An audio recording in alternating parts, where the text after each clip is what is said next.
Buenas noches, me llamo Gibran Jalil Moreno Cruz, soy alumno de la Facultad de Derecho, Campus 3, sede en San Cristóbal de las Casas, Chiapas. Alumno del segundo semestre de Grupo E y pues este video es para la materia de ontología. Va a tratar de argumentar sobre dos capítulos del libro de Ética y Deontología Jurídica del autor Virgilio Ruiz Rodríguez. Aquí tenemos el libro. Y, y pues entonces empezamos con el capítulo 4 y luego posteriormente con el capítulo 5. El capítulo 4 se titula Dignidad humana y dignidad del abogado. Nos situamos en una pregunta que es la de ¿qué ha dicho el hombre de sí mismo a través de su historia? El hombre es un ser histórico, por lo tanto es quien hace la historia.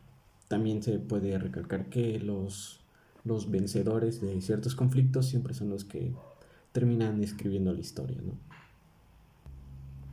También tenemos que el hombre, no por el simple hecho de ser hombre, ya es humano, ya que lo podemos ver claramente en la sociedad de que varios hombres, entre comillas, hacen, tienen actitudes inhumanas, que podrían ser los asesinatos a unas escalas que hoy en día nos parecen aterradores.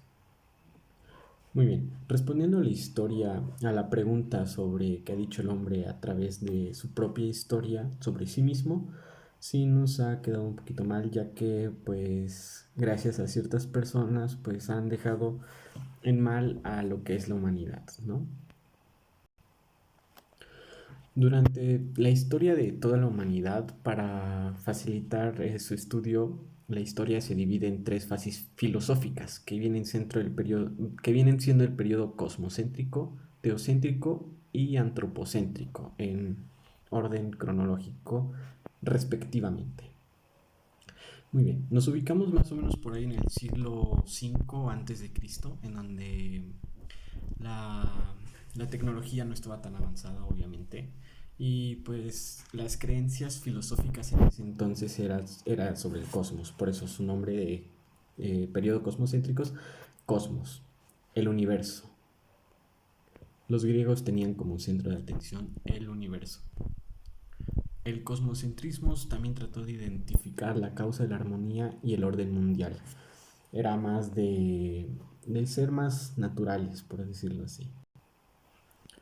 De ahí sigue el periodo teocéntrico, que fue cuando en una etapa de la humanidad de incertidumbre, de paganismo y muchísimas cosas más, llega, por así decirlo, el orden. ¿Por qué? Porque empiezan a surgir personajes como, bueno, definimos primero qué es teocéntrico, teo, Dios. El centro del universo ya no resulta ser el cosmos, ahora resulta que es algo de mayor magnitud, que viene siendo Dios.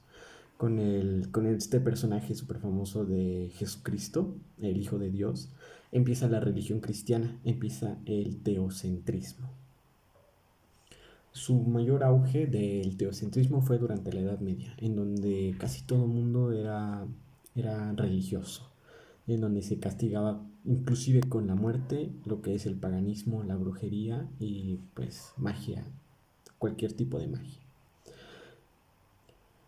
El teocentrismo abarca todo, absolutamente todo. Dios es todopoderoso, inclusive abarcaba también a la ciencia. Muchos decían que no, que la ciencia y la religión no se llevan, pero hoy en día sabemos por obviedad que esto no es así, que ciencia y religión sí pueden convivir juntas. Una de las características del teocentrismo es de que se considera la divinidad como origen y explicación de todo lo que existe, absolutamente todo. También se considera que la divinidad es la única fuente de conocimiento y solo se puede acceder a esta mediante sus revelaciones, que es cuando ya sea en sueños o cosas así. De ahí viene lo que es el periodo antropocéntrico, que deja un poco a un lado a Dios y se empieza a enfocar en la humanidad como tal. También este periodo también es conocido como el Renacimiento o de la Ilustración. Ilustración porque surgen surgen a la luz muchas revelaciones, por decirlo así. Este periodo sitúa al ser humano como medida y centro de todas las cosas del universo, inclusive. Uno de sus personajes principales es Descartes, quien dijo, y cito, ¿no habrá algún dios o alguna otra potencia que ponga estos pensamientos en mi espíritu? No es necesario, pues quizás soy yo capaz de producirlos por sí mismo. Meditaciones Metafísicas, 1997. Muy bien, ya teniendo un poco de contexto histórico sobre pues lo que es de la ética, de la filosofía, nos centramos en la dignidad del abogado. Primero empezamos definiendo qué es dignidad. Dignidad es un valor que viene por excelencia en el ser humano. Y la dignidad del abogado, bueno, recordemos que para ser abogado tienes que ser humano. Entonces, antes, obviamente, pero concluimos que el abogado, antes de ser abogado, antes de tener ese título, es un ser humano. Y de ahí sale la dignidad del abogado. Todo abogado debe tener una vocación. Es vocación de ser licenciado en Derecho. Vocación es el deseo de emprender una carrera, una profesión o cualquier otra cosa.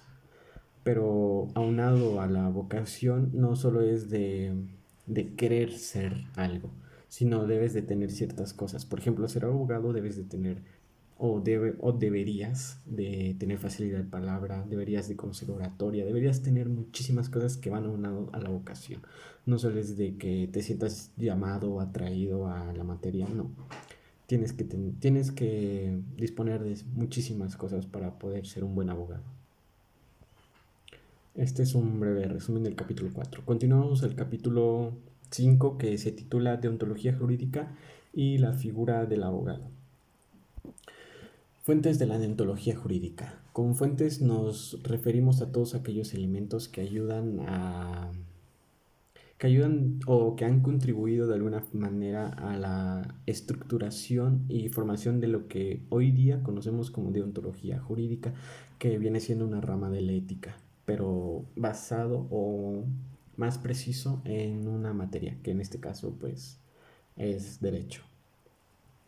Si nos damos cuenta en la misma historia podemos detectar que el abogado ha ido evolucionando, ¿no? Como todo ser viviente a lo largo de toda la historia. Y, y aunado a esto, pues también tenemos muchas cosas que retomar del pasado. No es de que el abogado haya cambiado totalmente, no, sino que todavía tiene en sí las bases y los cimientos de lo que pues inclusive es una materia que viene siendo derecho romano. Entonces pues con esto voy concluyendo. Los dos capítulos fueron Dignidad Humana y Dignidad del Abogado y capítulo 5 de Ontología Jurídica y la figura del abogado. Me despido, mi nombre es Gil Ángel Moreno Cruz y buenas noches.